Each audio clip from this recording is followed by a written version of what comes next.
વ્યવહારની સુંદરતા। એક સભામાં ઉપદેશ દરમિયાન ગુરુજીએ એક 30 વર્ષના યુવાનને ઊભા કરીને પૂછ્યું, તમે મુંબઈમાં જુહુ ચોપાટી પર ચાલી રહ્યા છો અને સામેથી એક સુંદર છોકરી આવી રહી છે, તમે શું કરશો? યુવકે કહ્યું, આંખો તેના પર પડશે, તેઓ તેને જોવાનું શરૂ કરશે।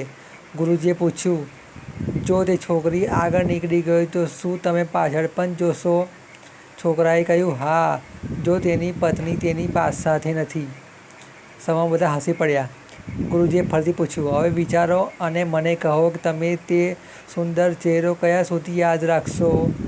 યુવકે, 5-10 મિનિટ માટે, જ્યાં સુધી બીજો સુંદર ચહેરો દેખાય નહીં।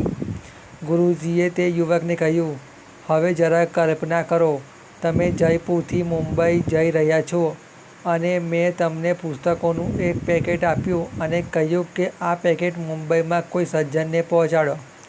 તમે પેકેટ પહોંચાડવા મુંબઈ તેમના ઘરે ગયા।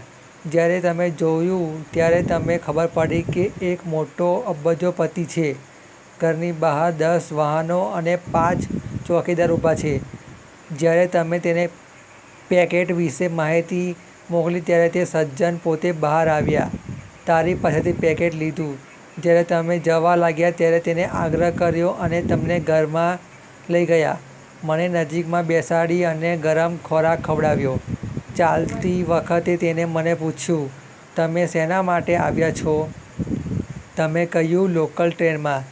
તેને ડ્રાઈવરે કહ્યું કે તમે તમારા ગંતવ્ય પર લઈ જાઓ અને તમે તમારા સ્થાને પહોંચવાના જ હતા ત્યાં જ પેલા અબજોપતિનો ફોન આવ્યો, ભૈયા, તમે આરામથી પહોંચી ગયા છો?